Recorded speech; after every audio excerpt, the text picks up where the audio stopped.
Hi guys, तो आप लोग मुझे कमेंट्स में काफ़ी सारे डाउट्स पूछ रहे थे रिगार्डिंग इंटर्नशिप्स, रेज्यूमे कैसे बनाना है, on campus placement end off campus placement. तो आप सभी के सारे डाउट्स के लिए मैं लेके आ गई हूँ आज शहीद भगत सिंह कॉलेज के प्लेसमेंट सेल के president as well as vice president. तो सबसे पहले जान लेते हैं कि प्लेसमेंट सेल होता क्या है and what is the work that they do. तो प्लेसमेंट सेल क्या करता है? First of all we need to understand कि placement cell is not like any other society. तो इट इज नॉट कि बस बच्चे रन कर रहे हैं इसको and then we do X event and X activities.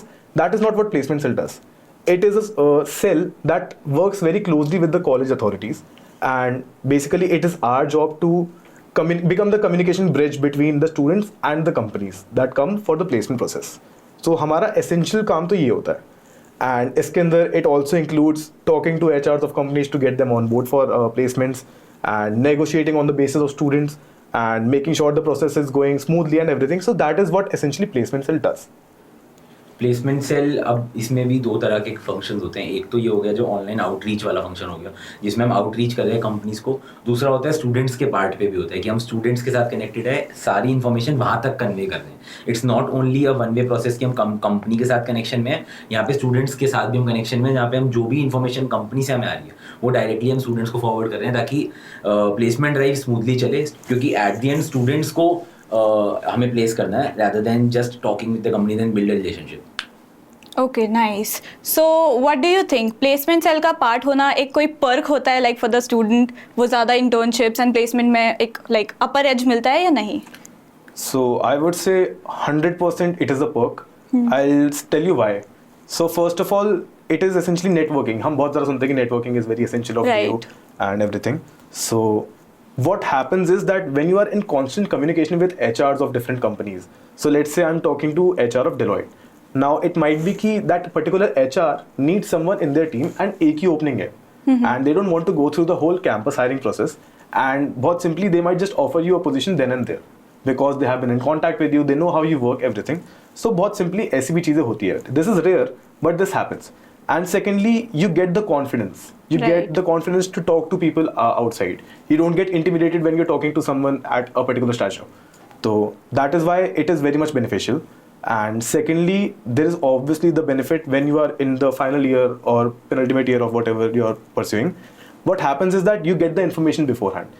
Even if the communication gap is of 1 hour, let's say placement cell gets any information 1 hour prior to the students getting it, you are still getting an edge over the other students. And you know what is in the pipelines. For example, if I'm talking to X company, I know that the X company might potentially come to our campus. And that is why I might wait for them to come to our campus and then apply for that position rather than applying for the company that is currently going on. So there are a few perks, but I think one of the most important thing that a student must have to come into placement cell is integrity. You have such power, but you also have such responsibilities. So you have to make sure that you have integrity, that you don't misuse it, because the college is entrusting that in you, the students are entrusting that in you. So you may have to make sure that you don't misuse it. Right. अच्छा, तो अगर कोई जैसे first year student है, तो अगर वो कोई बड़ी अच्छी कंपनी में प्लेसमेंट टारगेट कर रहा है फ्यूचर में, तो उसका रोड मैप क्या रहेगा, लाइक पूरे स्टेप्स क्या क्या रहने चाहिए so that he start preparing अभी से ही? ठीक है, सो बेसिकली फर्स्ट ईयर में जब स्टूडेंट्स आए हैं तो फर्स्ट ईयर के स्टूडेंट को सोसाइटीज़ ज्वाइन करनी चाहिए। सोसाइटीज़ एक्सपोजर देंगी, डेफिनेटली देंगी, बट सोसाइटीज़ में भी there is a limit. I have seen many students जो कि बहुत सारी सोसाइटीज़ में या तो ज्वाइन कर लेते हैं या तो they either choose just one of it, तो उससे उनको बेनिफिट नहीं होगा, लॉस ही होगा उनका। तो what I would suggest is कि एक सोसाइटी ऐसी ज्वाइन करो जहाँ तुम्हारा इंटरेस्ट है। It can be cultural societies, it can be any marketing society, it can be anything. Other than that एक ऐसी सोसाइटी ज्वाइन करो जो कि स्किल तुम सीखना चाहते हो या फिर it is corporate related. If you are targeting placements, you can join the internship cell if the internship cell takes first year students. You can join the placement cells if they take first year students in your college. तो इस तरीके के sales को join कर सकते हो जो कि आपको सॉफ्ट स्किल्स भी देंगे, हार्ड स्किल्स भी देंगे। क्योंकि अगर आप फर्स्ट ईयर से उस माइंडसेट में चले जाओगे ना, not completely, because first year में यू हैव टू एंजॉय, आपको एंजॉय करना है, एक्सपोजर लेना है, तो वो बाकी सोसाइटी से भी मिलेगा। तो अब बाकी सोसाइटीज कैसे ज्वाइन करनी है उसके लिए आपको कैसे पता चलेगा? तो best way is to talk to the alumni of the college जो उस सोसाइटी में रह चुके हैं, कि उस सोसाइटी का कल्चर क्या था, वहाँ पे उनको क्या सीखने को मिला, कुछ सीखने को मिला भी या नहीं मिला। क्योंकि डीयू में जो कल्चर है, there are n number of societies in every college and not every society is giving benefit to the students. उससे कोई add on नहीं हो रहा उनके नॉलेज में। तो हमेशा एलुमनाई से बात करो कि कहाँ सीखने को मिल रहा है, क्योंकि अगर आप प्लेसमेंट टारगेट कर रहे हो तो आपका एक प्रोफाइल बिल्ड करना बहुत जरूरी है आपको। आप हर सोसाइटी में जा करके भी नहीं रह सकते, तो it is a time waste, आपको पूरा दिन काम करना पड़ेगा, और आप एक सोसाइटी में भी नहीं रह सकते, आपको वो एक्सपोजर ही नहीं मिलेगा, वो कॉन्फिडेंस ही नहीं आएगा eight the and third year में जब आप इंटरव्यू में Exactly. बैठो। Right. And after societies, I think what is most important is just to go out there. DU के अंदर बहुत opportunities हैं. There are number of competitions happening. So there is a thing called case comms, जो I am sure कि first year में might not be aware of it. Yes. So case comms बहुत अच्छी चीज़ होती है for your development if you are aiming consulting या फिर analyst या whatever position.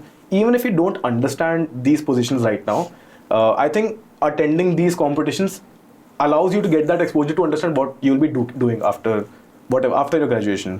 और इसके अलावा भी there are mock stocks, there are n number of competitions. Unstock खोल के देखो उसके अंदर, just go ahead and go to any competition. It is just, first of all, you meet new people. Secondly, you get good exposure. Thirdly, it is fun. Why not? Just enjoy the culture, because it is something that is kind of exclusive to campuses like DU. Because if you are going to, let's say, Symbiosis, they also have these competitions, but you don't get to see so many people around you because they have only a few campuses there. So DU में तुम्हें benefit है, तो why not use that? And if we summarize the roadmap, अगर हम summarize करें तो first year में you enter, join societies, join clubs. अगर प्लेसमेंट टारगेट कर रहे हो तो ज्वाइन अ सीरियस क्लब जहाँ पे आपको स्किल्स सीखने को मिलेंगे. अदर देन दैट ऐसे क्लब्स ज्वाइन करो जहाँ पे आपको फन मिलेगा, फ्रेंड्स मिलेंगे, एक्सपोजर मिलेगा. उसके बाद जब फर्स्ट ईयर में कंप्लीट आपने सोसाइटीज़ के साथ काम किया, अच्छे से एक्सपोजर ले लिया, सेकेंड ईयर में आई वुड सजेस्ट कि यू होल्ड पोजीशंस इन दो सोसाइटीज़. सेकेंड ईयर में it is very very important to hold positions. अगर आप खाली एक सीनियर मेंबर बन के रह रहे हो किसी सोसाइटी में, तो आपको वो चीज़, वो वाला एक्सपोजर, जो कॉन्फिडेंस आपको चाहिए to talk to the higher authorities, जो कि आप एज अ कोर टीम बात करते हो उनके साथ, कंपनीज के साथ. If you are into ER you talk to brand for collaborations. If you are into the management team you talk to the event managers and all to organise fests. तो उसका exposure आपको as a senior member या as a member नहीं मिलता. तो second year में try to target a core position. And third year में it is my personal recommendation कि just either leave societies, because third year में you have to be serious about placements if you are targeting placements, और take just one society और take a position in a society जो कि आपको soft skills, hard skills दोनों दे रही है, और either it is a placement cell और it is an internship cell और अ सिमिलर सेल. तो उसके अलावा आई वुड सजेस्ट कि जो फन वाले एलिमेंट है, फन वाली सोसाइटीज है, उसको आई वुड सजेस्ट कि आप लीव कर दो थर्ड ईयर में and focus more on the placement preparation. और इंटर्नशिप्स का यहाँ पे हमने पार्ट मिस कर दिया, अभी इंटर्नशिप्स के ऊपर हम डिटेल में भी बात करेंगे. And just a small add-on to the society वाला part. Societies में भी like it is a kind of a unknown structure, like थोड़ा unsaid rule type का होता है कि you join one cultural soc ताकि you get those soft skills, so that it might be speaking, it might be Canva whatever. Canva तो hard skill हो गया वैसे, but ठीक है. So you join a cultural soc for one soft skill. You join one society that is to your interest. So let's say Film Tantra, which is our filmmaking society, so something like that. And the third one is you join a serious society like Pratham has been saying. And what are these serious societies? There are 180 DCs across DU. There is Enactus. So these are entrepreneurship or consulting related societies. So again, your seniors will be best able to guide you towards कि कौन सी society हमारे में active है, कौन सी society हमें करनी चाहिए. But these are the societies that I think you should try to target, because you'll realize it in second year कि तुमने एक first year में क्या miss out कर दिया. And you don't want that obviously. So that is the society का roadmap I think complete. So basically college enter होते ही हर एक स्टूडेंट के दिमाग में होता है कि इंटर्नशिप करना है, क्रेज होता है कि we have to do internship. So what do you think, first year students को इंटर्नशिप करनी चाहिए या नहीं? And like first year students को कंपनीज प्रेफर करती भी या नहीं? बिकॉज सेकंड और थर्ड ईयर वाले स्टूडेंट्स भी लगे हुए हैं इंटर्नशिप के पीछे. फर्स्ट ईयर वाले स्टूडेंट के पास कोई स्किल एज सच है नहीं, तो क्या उनको इंटर्नशिप मिल पाती है या नहीं? So what do you think? ठीक है, so basically first year students को इंटर्नशिप का क्रेज होगा बिकॉज डीयू में there is a culture that you are doing internship either work from home और वर्क फ्रॉम ऑफिस. ये वाला कल्चर है. बट लेकिन इसमें before coming to the part की कौन सी इंटर्नशिप्स करनी चाहिए, वील टारगेट की कौन सी नहीं करनी चाहिए. बिकॉज जब फर्स्ट ईयर में कोई भी स्टूडेंट आता है, he is very new to the culture, उसको नहीं पता कि इंटर्नशिप्स होती भी कैसे हैं, how to reach out companies, किस तरीके का काम होता है, क्या करना होता है. दे आर लाइक कि एक इंटर्नशिप करनी है, they will get the stipend. So किस तरीके की नहीं करनी, first we'll talk about them. So if you enter first year, आपको बहुत इंटर्नशिप्स ऐसी मिलेंगी जहाँ पे you just have to do the promotion of the company. I will give you an example. जैसे there is an internship called unity और market. So ये वाली कंपनीज ज्यादातर फर्स्ट ईयर्स को टारगेट करेंगी. You will see very I would say negligible amount of students in second or third year doing Maki or Unity. Unity, right. internships. Why? Because इसमें आपको you do not do any real work. You do not get any skill that you want to learn. आपको खाली messages forward करने हैं and you have to enroll students into the courses or you have to promote their company so that more interns join them and then they also do the same. So it is kind of a scheme that is going on and इनसे हमको दूर रहना है. First year में आते ही आपको target किया जाएगा, आपके दोस्त बोलेंगे करने को because they are also into the loop. तो ये जो लूप बन जाता है ना, इससे बाहर रहना है. Even I was offered these internships in first year. तो अगर हम कल के उस टाइम पे इंटर्नशिप सुन के हमको लगता है कि we have to do internship, first year में मेरे को इंटर्नशिप मिल रहा है, आई डू दैट, वो अच्छा लगता है, पर वो नहीं करना है. तो इस तरीके की इंटर्नशिप्स नहीं करनी है. किस तरीके की इंटर्नशिप्स करनी है, दैट मनित विल कवर. हाँ, so realistically if any internship is approaching you from forward कि भाई हमारे यहाँ पे अप्लाई कर दो, it is a thumb rule कि यूजुअली वो एक्चुअली वर्थ इट नहीं होगी. एंड बहुत सिंपल सा लॉजिक ये है कि if it is a good position, people will be after that. Why would they B inviting you? Unless they come through your internship cell of college, most probably they won't be worth as much. And कौन सी करनी चाहिए? So बहुत simple logic है. If you like the work, if you think like objectively कि यहाँ पे काम अच्छा मिल रहा है मेरे को, I am learning something, it is a good internship for you. Or secondly, if the brand name is nice. So let's say you get an opportunity for EY. Even if the work is data entry, which is very menial work, but you are getting EY at the end of the day. तुम्हें एक exposure मिल रहा है, you are getting connections in EY. So that goes a long way. And brand name, because let's say coming back to placements, when recruiters see कि तुमने EY में internship कर रखी है, they know that you have been through the process of EY. They know कि उनका एक अच्छा खासा screening process होता है and you have cleared that. So then you must have something to be sitting here, right? So that is why good brand names are good. Or you can enter a kind of a startup or a new company in which you are getting a good role. So there are a lot of good roles, whatever interests you. So let's say I like finance. So if I get a financial analyst position, finance intern, finance research, whatever, if that interests me, I will do an internship in that. And इसके अंदर भी बहुत सारे questions come कि हमें internship मिलेगी कैसे? Right. That is a very important question for students, I think. And इसके अंदर बहुत simple method है कि first of all तो आपके पास portal है which is your internship cell of the college. Now, depending on the college, that might be very effective, that might not be very effective. So, इसके अलावा जो methods होते हैं, people go to Internshala and such portals. I have not personally not find them very effective for me. I don't see either good postings there, or अगर होती भी है तो फिर we don't usually get a reply back. Or there is a lot of competition. हाँ, there is a lot of competition there. So, इसके अलावा क्या क्या portals होते हैं? LinkedIn. We have all heard कि LinkedIn को अच्छे से use करो. कैसे use करना है LinkedIn को?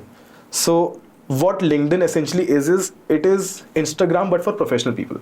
So what happens is you can directly DM anyone, you can connect or send a connection request to anyone, and you can ask them for X amount of things. So let's say I connect with a partner of BCG and I simply send them a text, a cold messaging that hi, I am XXX student from X college, I am in second year, third year, whatever, and I'm pursuing this, and if there is any opportunity of an internship or whatever under you, I would love to be a part of that. Now I have sent this text to one person. Let's say I scale it up to, I have sent the text to 1,000 people. I am sure that 10 of them will reply back. And once they reply back, you have an opportunity, you have an interview set up, and then you can get an internship that way. Other than that, people post internships there. So you connect with these people, they come on your feed, and then you can apply that way. Or ultimately, the most effective method I have personally found is cold mailing. Just simply send them mails, send thousands and thousands of mails, you will get a reply back and you can easily schedule an interview. After that, it is up to you. Okay. So now to add on to a few points, जैसे मनित ने mention किया कि EY में आप internship कर सकते हो, basically good brand names.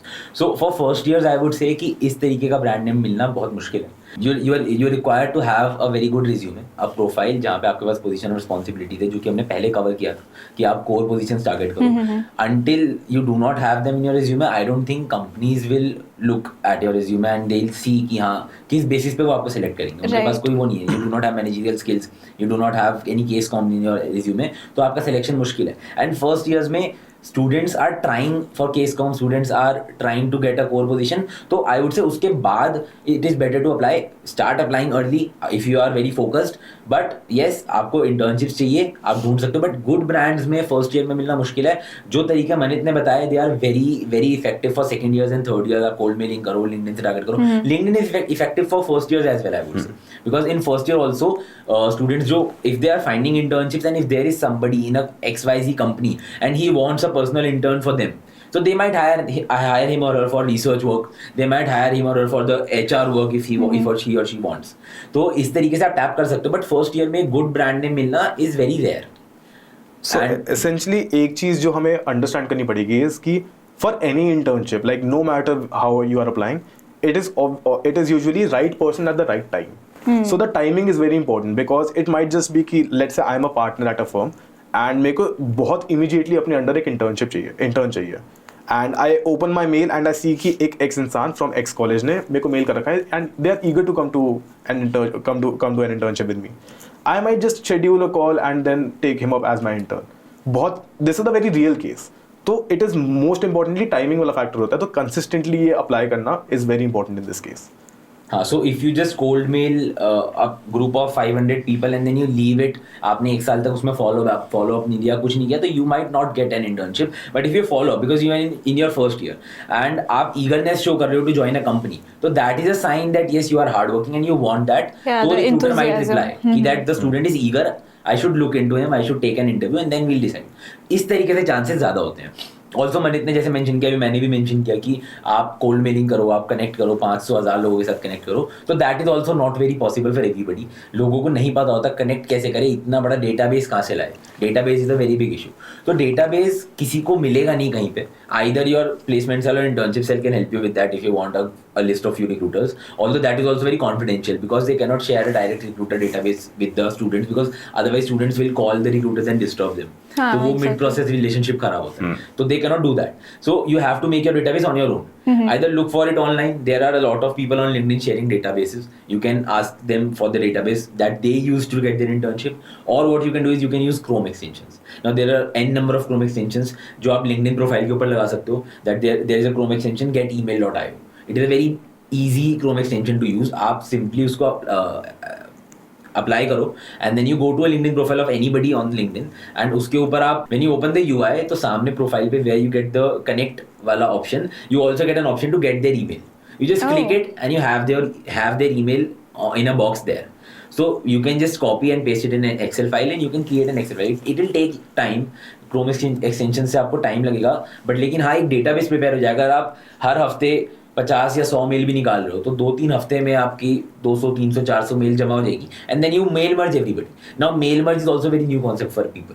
Mail merge even second year third year भी नहीं करते because it is very new. अब मेल मर्ज में क्या आता है, if you are doing mails individually तो आपको बहुत टाइम लगने वाला है, क्योंकि आप एक ही मेल सबको नहीं भेज सकते. You have to personalise it. अगर आपको अपने चांसेस बढ़ाने हैं, you have to personalise it. Recruiter का नाम डालना पड़ेगा, कंपनी का नाम डालना पड़ेगा, रोल स्पेसिफिक आपको मॉडिफाई करना पड़ेगा ईमेल को, रिज्यूमे को.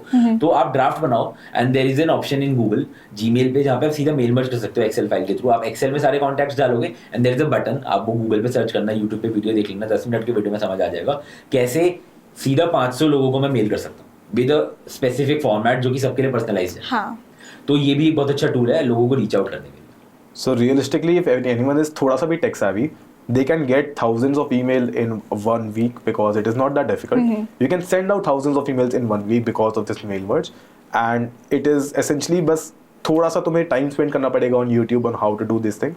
And realistically, if you send out 1500 emails, this is what I have personally found. 1500 emails में से you get 10 callbacks. That is an average rate you can expect. अगर तुम 100 emails भेज के you are saying कि हमें कोई call back नहीं आ रहा, नहीं होने वाला, realistically नहीं है. तो just be consistent and you will get a reward. I am so sure about it. वही फर्स्ट ईयर स्टूडेंट्स को थोड़ा करना पड़ेगा, बाहर निकलना पड़ेगा out of their comfort zone if they want to get any reply. तो ये बेसिकली उन्हीं के लिए है जो लोग सीरियस है आगे प्लेसमेंट्स लेने के लिए. कुछ लोगों का डीयू में मोस्टली लोगों का पर्पस ये नहीं होता कि उनको प्लेसमेंट्स ही चाहिए, किसी को टीचिंग में जाना है, किसी को कहीं और जाना है, किसी को बिजनेस करना है, किसी को एंटरप्रेन्योरशिप करनी है, जिसको प्लेसमेंट्स चाहिए and if they are serious about it, तो स्टार्टिंग से you have to show that eagerness in you, तभी रिक्रूटर आपको रीच आउट करेंगे, तभी आप सेलेक्ट हो पाओगे और आपका माइंडसेट वैसा बन पाएगा कि हाँ मुझे इंटरव्यूज देने हैं। एंड जितने ज्यादा आप इंटरव्यू स्टार्टिंग से दोगे ना, when you sit for a core position in a society, तो उसका भी इंटरव्यू होता है, आप इंटर्नशिप के लिए अप्लाई करोगे, सेलेक्ट होना ना होना इज अ डिफरेंट थिंग, आप इंटरव्यू तो दोगे, जब आप इंटरव्यू दोगे you will gain that confidence कि आपकी कहाँ गलतियां थी, क्या आपको अगली बार नहीं करना है। जितने ज्यादा आप इंटरव्यूज दोगे उतना ज्यादा आप फ्रेम होते जाओगे कि आपको आंसर्स कैसे करने हैं, रिक्रूटर को क्या पसंद आता है, किसमें मेरे ज्यादा चांसेस होते हैं सिलेक्ट होने के। ये प्रैक्टिस ही आपको एट द एंड जब आप थर्ड ईयर में प्लेसमेंट के इंटरव्यू में बैठोगे तो आपको काम आएगी, बिकॉज इट इज नॉट कि थर्ड ईयर के एंड में कंपनीज आनी स्टार्ट होती है। हाँ, exactly. मोस्ट कॉलेजेस में थर्ड ईयर स्टार्ट होगा and you will be shocked कि कंपनीज आ गई। हाँ, क्या करना है, this is a very big shock for students. हमारे कॉलेज में भी हुआ था, हम प्लेसमेंट सेल में थे, सेकंड ईयर से हम प्लेसमेंट सेल में, we do not recruit first year students, second year से हम रिक्रूट करते हैं प्लेसमेंट सेल में। तो हमको पता है कि कंपनीज एकदम स्टार्टिंग में आ जाएंगी कि अगर अगस्त में सेशन स्टार्ट हुआ हमारा 5th सेमेस्टर, अगस्त से we'll have companies onboarded. Most of the colleges में होता है, 90% कॉलेजेस में। तो उन कंपनीज के लिए बच्चों को एकदम नहीं पता होता, मोस्टली बच्चों को नहीं पता होता, तो दे वर शॉक्ड कि अभी से कंपनी आ गई, अभी तो मैंने रिज्यूमे ही नहीं बनाया, Exactly. अभी तो मैंने कुछ किया ही नहीं, मैं अपने अभी तो मैं I was in societies, I was working for them, do work for them but limit them in your second year midway and then start preparing for your resume. Midway से आप कंटिन्यू इसको लिमिट कर दो अपने society interaction को, धीरे धीरे करके सोसाइटीज लीव करना स्टार्ट करो and be where you want to go.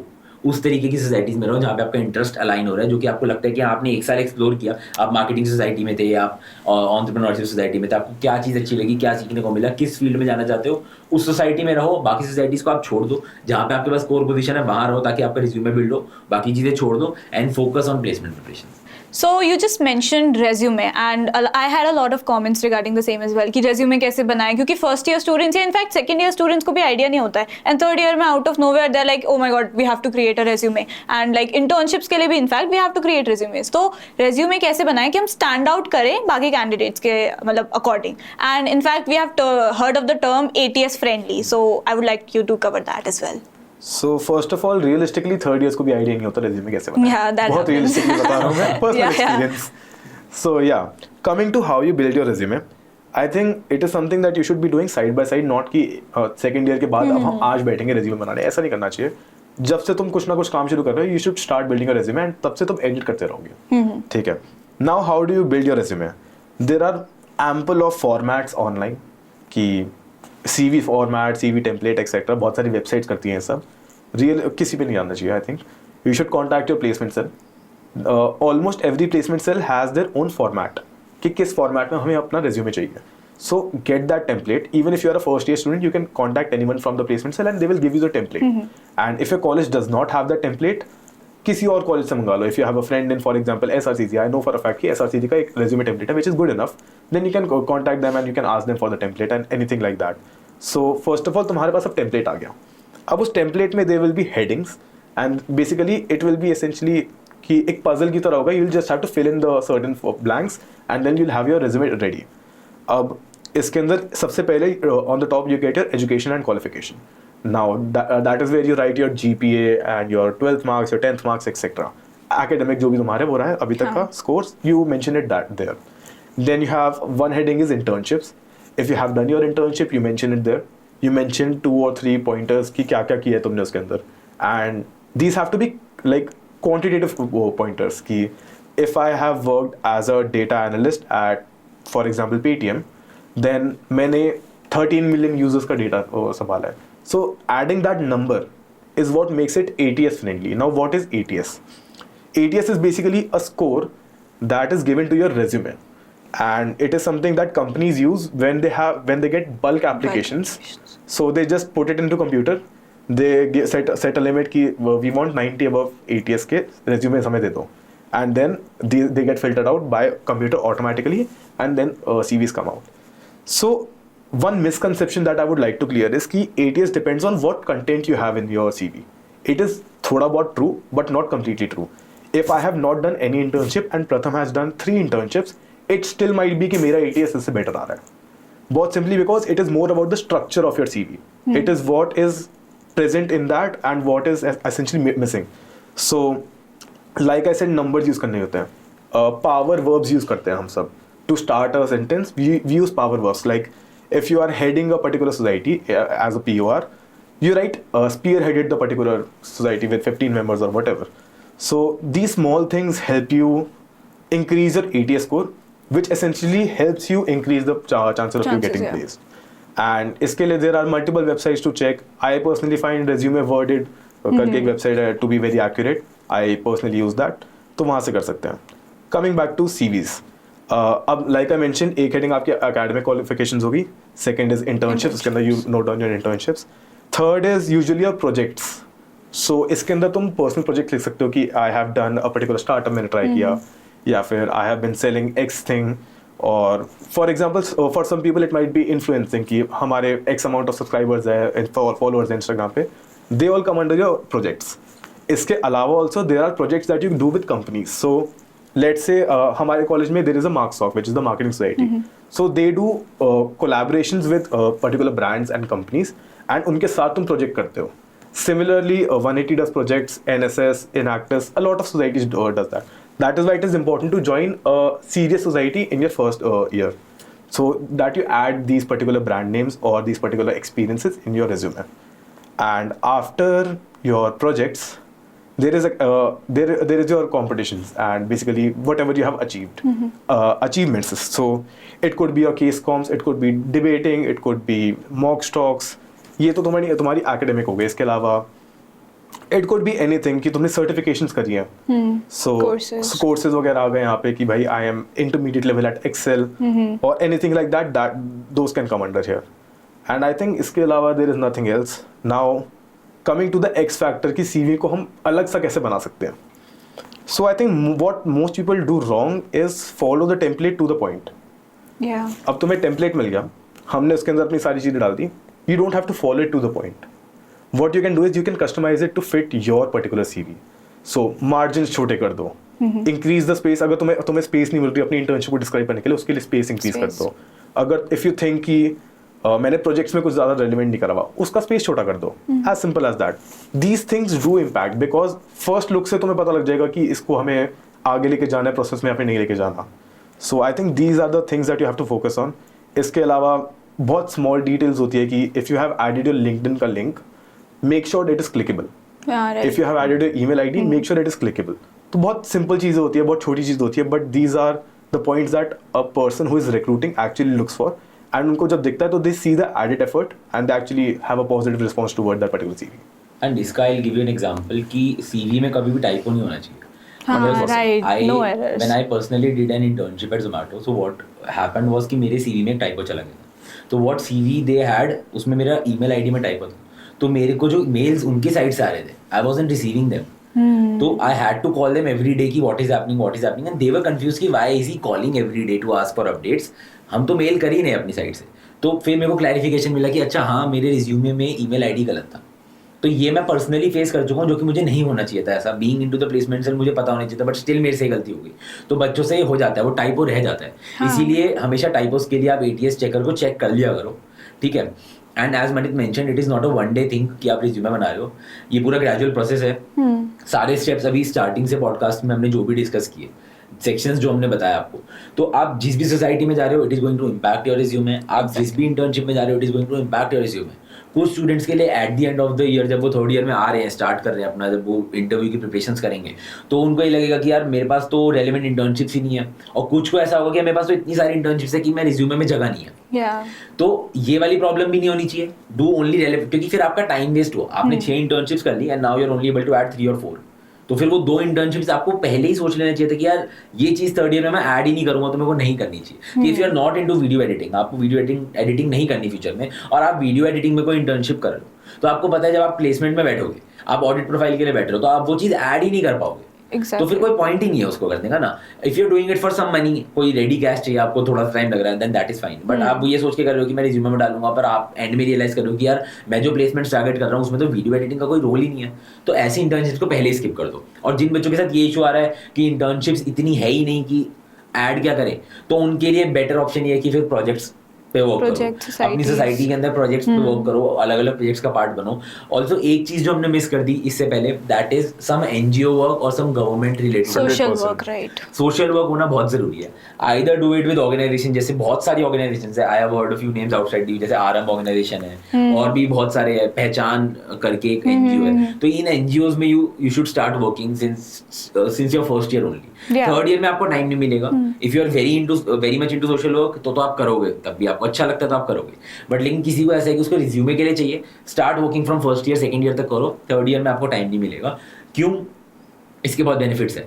Either join NSS of your college, आपको गवर्नमेंट सर्टिफिकेट मिल जाएगा एनएसएस का. You will get a certificate of social work. बाहर के एनजीओ में भी you will get a certificate. ये आपको काम आएगा when you are targeting companies look for it कि किसने एनजीओ में सोशल वर्क किया है. When you are going abroad for studies, you are applying for MBA, you are applying for any course. After masters में आप किसी भी course में apply कर रहे हो, they look for your social work because it is not only about whatever academically you have done, professionally you have done, it is also about what person you are. क्या आपकी personality है, वो भी इससे show होती है कि आपके अंदर क्या क्या ट्रेड्स, आप सोशल वर्क करते हो नहीं करते हो, व्हाट योर नेचर इज. तो ये चीज़ें भी होती है. तो आपको सोशल वर्क टारगेट करना है तो आपके प्रोजेक्ट वाले सेक्शन में तो एनएसएस या फिर इस टाइप ऑफ सोसाइटी के भी काफ़ी प्रोजेक्ट्स आ जाएंगे, तो ऑटोमेटिकली वो सेक्शन बन जाएगा. तो इसीलिए मेक अ वाइज चॉइस कि आप कौन सी सोसाइटीज ज्वाइन करोगे, आपका रिज्यूमे एंड में कैसा दिखेगा. It is better to be on the side कि आपके पास ज्यादा चीजें ऐड करने के लिए, ताकि आप depending on the company switch कर रहे हो कि ये वाला प्रोजेक्ट इसमें ज्यादा बेटर है, ये इंटर्नशिप इस प्रोफाइल पे टेलर करोगे ज्यादा बेटर है, rather than being on the side कि आपके पास उतना एक्सपीरियंस ही नहीं है शो करने के लिए कि आप फिर एंड में फंस जाओ कि अब मैं एंड मोमेंट पे एक हफ्ते बाद मेरा इंटरव्यू है और अब मैं कैसे इंटर्नशिप लाऊं. तो वो नहीं होना चाहिए. And इसके अंदर भी like you very rightfully mentioned social work, when you're applying for any kind of post graduation and जहाँ पे भी तुम्हारी प्रोफाइल देख रहे हैं, there is 90% केसेस में there is a quota for social work कि 5 marks you have allotted कि हम इसमें out of 5 हम इसके से मार्किंग करेंगे. So that is present in IIMs, that is present especially in abroad cases कि तुम्हारे social work कितना कर रखा है तुमने. And if you get for example एक NSS का certificate या फिर Enactus is also social entrepreneurship. Yeah, social. So if you get such kind of certificates, you बहुत easily you can score full marks in that particular section and it helps your profile obviously. And secondly एक और चीज़ जो अभी हम mention करी but हम भूल गए इसको ठीक से cover करना is stipend in internships. So there are internships that will pay you nothing. There are internships that might even pay you more than people are getting in their jobs. So इसके अंदर ही कैसे choose करना है? Realistically, if someone is paying you a lot, इसके अंदर first thing you have to look for is ये क्या ये variable है या फिर ये fixed है. What does that mean? Variable हो गया तुम्हारा performance based. So most of the sales kind of position जहाँ पे तुम्हें कुछ बेचना है, let's say I have to sell a course, कि if I sell a 1 lakh rupees course, I will get a cut of 5,000 rupees. These are ये तुम्हें numbers बहुत अच्छे से बना के दे देंगे. You can earn up to 50,000 whatever per month. But realistically you don't get anything. It is a pyramid scheme. Yeah. बहुत frankly it is a pyramid scheme. It is nothing else. तो stay away from these. अगर कहीं पे तुम्हें दिख रहा है कि fixed 20,000 दे रहा है तुम्हें from work from home, understand the role, understand the position. No one is out there to give you free money. If they're giving you money, they will make sure that you work for them. Yeah. तो ये चीज़ हमेशा देखनी चाहिए. And I would suggest personally, अब it depends on the person, सबके background same नहीं होता. I come up from a privileged background, but सबका background same नहीं होता. I personally vouch for unpaid internships. If you are getting such internships, there might be a reason for it. कि अगर वो unpaid है, it might be unpaid because उनको ज़रूरत ही नहीं है pay करने की. People are still willing to work for them. And if people are willing to work for them, there must be a reason for that. So don't just say कि हम ये internship नहीं करने वाले, हमें कोई पैसा नहीं दे रहा है. Look at it, understand the role, understand the company, and if you find it good to your fitting, you can definitely pursue it. Don't make stipend one of the main criteria at least for looking at an internship. Although this is not, we are not signaling or targeting कि unpaid internships are good. हाँ. But yes, there are a few unpaid internships जो कि genuinely good होती हैं. They have a very good profile rather than doing sales work और काम जो आप interested नहीं हो. आपको एक ऐसा काम करने को मिलेगा जहाँ पे आप genuinely skills सीख जाओगे. एक experienced आदमी के साथ आप काम करोगे, but वो आपको पे नहीं कर रहे हैं. अगर उसकी ड्यूरेशन 1 महीने 2 महीने है और आपको सीखने को मिल रहा है, go for it. Because that will be a much more experienced learning than doing something जहाँ पे आपको बहुत सारा पैसा मिल रहा है, but आपको again वही कुछ सीखने को नहीं मिल रहा है. Realistic, look at it this way. People pay money for courses to understand or learn a skill.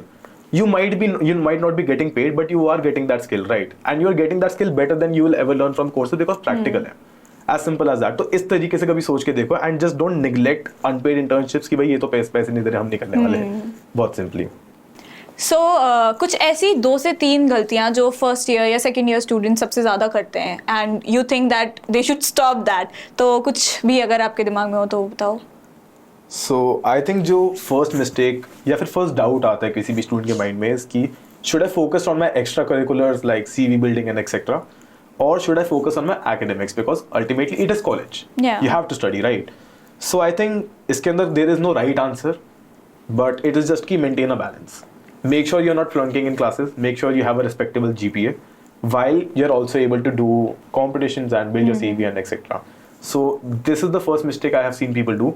Some people I have seen these resumes जिसके अंदर लोगों की 9.5, 9.8 GPAs है and they have nothing else on their CV and then they come for placement and then उनका हो नहीं पाता कुछ ज़्यादा। और vice versa भी देखा है, there are people who have done excellent internship, they have excellent skills, they are not able to sit in placements because उनकी कोई backlog है या फिर कुछ और चीज़ है। So I think this is the first mistake you can avoid. To add on यहाँ पे उनका क्राइटेरिया मीट नहीं किया, बिकॉज आप फर्स्ट ईयर में हो, सेकंड ईयर में हो, तो ये चीज़ आपको जानना जरूरी है कि थर्ड ईयर में जो कंपनीज आएंगी, most of the companies will have a criteria CGPA का, कि एक बेंचमार्क होगा, इसके ऊपर CGPA होगी तभी your resume will be shared with the company, otherwise आप बैठ ही नहीं सकते उस प्लेसमेंट, पहले ही रिजेक्ट हो जाओगे। हाँ, तो एक वो रिस्पेक्टेबल CGPA से व्हाट वी एज्यूम इज, अगर आप if you are into the commerce programmes, B Com honours programme और एनी अदर प्रोग्राम, तो 7, 7.5 इसके ऊपर की CGPAs are respectable CGPAs, although काफी कंपनी का क्राइटेरिया 6, 6.5 भी हो सकता है, बट लेकिन टू बी वेरी श्योर कि आप सारी प्लेसमेंट में बैठो, टेक इट 7.5 से ऊपर, और अगर आपको ये है कि हाँ 7 पे भी mostly you will be eligible for most of the profiles, but हाँ 7.5 के ऊपर it is a very good CGPA अगर आप उसको बैलेंस कर सको अपने को-करिकुलर्स के साथ। इसके अंदर भी we have to make sure कि we are looking at our college, because let's say I M in SRCC में बहुतों की तुम्हारी कट ऑफ ही 8 की होती है, हाँ। 8.5 CGPA की होती है, so you have to make sure you have the GPA respectable according to your college. Depends on college, depends on campus, depends on the profile the company is coming for. So ये सारी knowledge just gather it beforehand.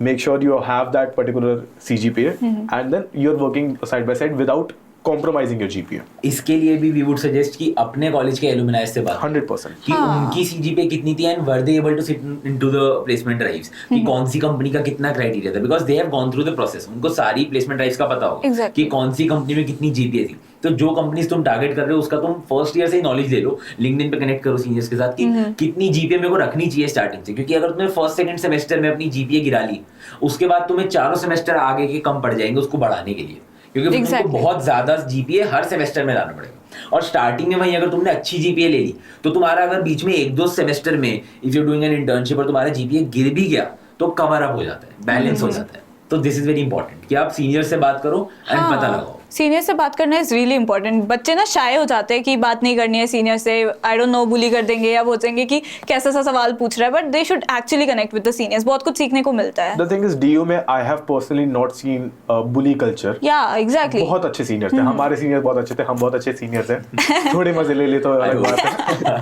But या अगर कोई guidance के लिए genuinely आता है we definitely give good advice. ठीक है, so this was the first mistake जो कि कवर की कि GPA को आपको बैलेंस करके चलना है स्टार्टिंग से। Second thing is running behind certifications, कि मेरे को सर्टिफिकेशंस चाहिए, डिफरेंट टाइप ऑफ कोर्सेज चाहिए जो कि मैं करूँगा अपने रिज्यूमे में डालूंगा तो बहुत अच्छा लगेगा। This is not a true picture of it, जो कि आपके दिमाग में DU आने से पहले है, और DU में आने के बाद भी काफ़ी ये कल्चर है कि मेरे पास सर्टिफिकेशंस चाहिए, बहुत सारे कोर्सेज करने हैं मेरे को, Udemy पे, Coursera पे।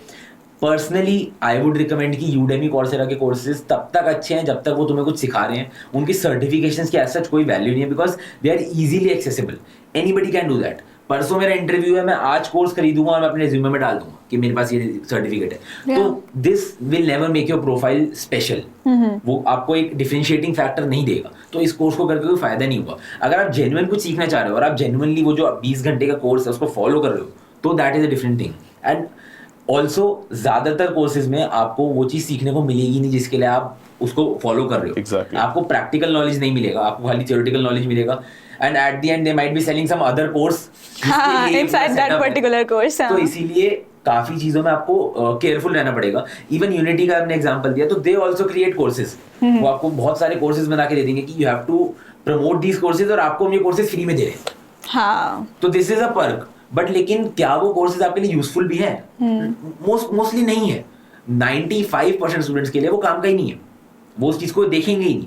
तो इसीलिए कोर्स खाली वो फ्यू रिस्पेक्टेड कोर्सेज करो, थोड़े ऐसे कोर्सेज करो जो कि कोई पॉपुलर यूनिवर्सिटी है. जैसे there are courses from Wharton University, Harvard University, काफी यूनिवर्सिटी कोर्सेज जिसको बच्चों को पता ही नहीं होता. तो फर्स्ट ईयर में अगर तुम आए हो ना, firstly make a habit of keeping Excel sheets in your Google page. Excel sheet save करके रखो. एक शीट बना लो एग्जाम्स की जो तुम्हें देने हैं फ्यूचर में, एक शीट बना लो स्किल्स की जो तुम्हें सीखना है, एक शीट बना लो कोर्सेज की कि ये यूनिवर्सिटीज है बाहर की, इंडिया की, जो कि कोर्सेज कराती है. There are dual degrees also जो कि तुम कर सकते हो. हमारे कॉलेज में काफी एग्जाम्पल्स जिन्होंने डुअल डिग्री की है and they have got the highest packages of college even last year. तो हमेशा डुअल डिग्री कोई रिस्पेक्टेड कोर्स हो, हार्वर्ड का, स्टैनफोर्ड का, वॉर्टन का, एनएलयू का, अच्छे कॉलेजेस का आप कोर्सेज करोगे ना, तो that will give you a differentiating factor. Udemy Coursera तो हर कोई कर लेगा. And realistically the point is कि अगर हम कोर्सेज नहीं कर रहे तो हम क्या कर रहे हैं, right? That is the question that comes. Go for the skill. For example, अगर कोई इंसान अगेन फाइनेंस में है, if they want to learn financial valuation, there are great channels on YouTube that will teach you that particular thing for free. And उसी चीज़ के लिए they might charge you 30,000 for the particular certification. So firstly understand the skill. If you are sitting in a placement and तुम्हारे CV में लिखा हुआ है कि तुम्हें financial valuation आती है, सामने वाले ने तुम्हें क्वेश्चन कर लिया, तुम्हें skill actually नहीं आता, you will fumble there and they will know that you are full of shit and then they will not recruit you essentially. And vice versa अगर होता है, you have not written कि financial valuation आता तुम्हें CV में, but you bring it up in your interview and then they ask you and then you are able to answer it, that leaves an impact because you are ultimately certificate का काम क्या है कि ये बताना कि तुम्हें आता है skill. हाँ. The same thing can be tested in interviews. So essentially skill acquire करो, understand what you are doing, learn what you are doing and once you have that कि तुम्हें पता है, अब तुम बोल सकते हो कि हाँ मेरे को आता है ये चीज़, उसके बाद if you want you can get a certificate because some places do require certifications.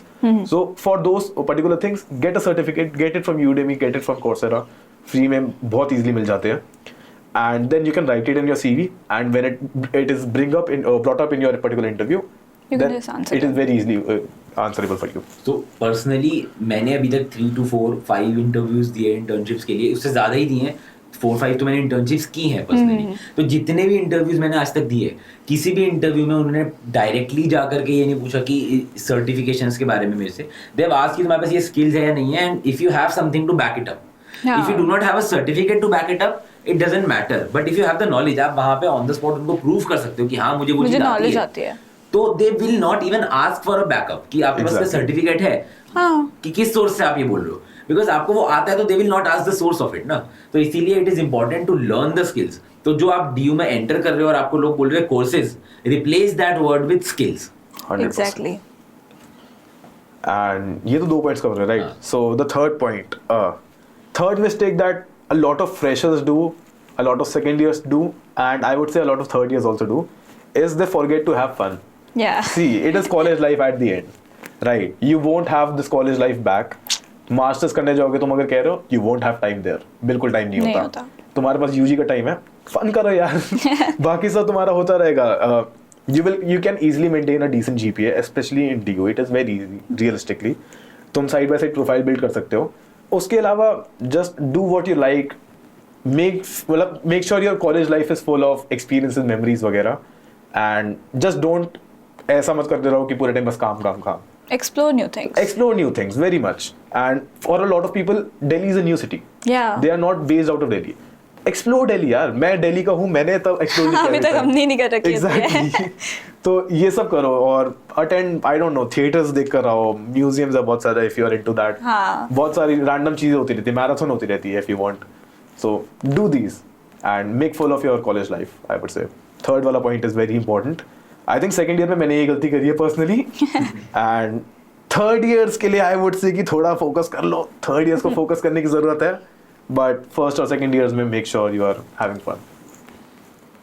Yeah, because यहाँ पे ऐसा होता है कि say third year में आके भी if you're continuing the fun that you were doing in first or second year, तो अगर तुम्हारा कॉलेज का प्लेसमेंट सेल कितना ही अच्छा काम कर ले, कितनी अच्छी कंपनीज ले आए, at the end इंटरेक्शन तो स्टूडेंट्स को ही देना ना इंटरव्यू में. We cannot interview on your behalf. आप ही को बैठना है. तो you should have that confidence, वो स्किल्स होनी चाहिए, वो माइंडसेट होना चाहिए. तो थर्ड ईयर में फन करना तो आई वुड से पूरा लाइफ है, आप पूरी लाइफ में फन करते ही रहना चाहिए, कोई भी पॉइंट ऐसा ना हो लाइफ का जब फन नहीं कर रहे, बट लेकिन माइंडसेट आपका जरूर चेंज होना चाहिए as per the phases. Third year में वो माइंडसेट होना चाहिए कि आपको एक अच्छी प्लेसमेंट चाहिए, तो have fun in skills, in learning skills. Skill सीखते हुए फन करो ना, तभी तो आपको, अगर आप कोई जॉब टारगेट कर रहे हो तो मतलब आपको उसमें इंटरेस्ट है, एंड आपको उसमें इंटरेस्ट है तो आपको वो काम करने में अच्छा लगना चाहिए, that automatically get us to fun. तो इस तरीके से आप एंजॉय कर सकते हो। सो ये था बेसिकली पूरा रोड मैप कि आप फर्स्ट ईयर में अभी जस्ट एंटर हुए दिल्ली यूनिवर्सिटी में, अब आपने क्या करना है, कैसे करना है, फर्स्ट ईयर का मोस्ट तुम कैसे यूज कर सकते हो, इनफैक्ट सेकंड ईयर का कैसे यूज कर सकते हो। तो अगर जो स्टूडेंट स्पेसिफिकली थर्ड ईयर वाले हैं जो प्लेसमेंट्स का जानना चाहते हैं, you know the whole placement drive की कैसे इंटरव्यूज देने हैं, द ग्रुप डिस्कशन राउंड जिसका सबसे ज्यादा डर रहता है स्टूडेंट्स के बीच, तो अगर आपको उसके बारे में स्पेसिफिकली जानना है तो don't forget to check out the second part of this podcast जो जल्दी ही आ जाएगा। एंड फॉर दैट जितने भी फर्स्ट ईयर और सेकंड ईयर वाले स्टूडेंट्स हैं, I hope you like this video. If you do, kindly hit the subscribe button.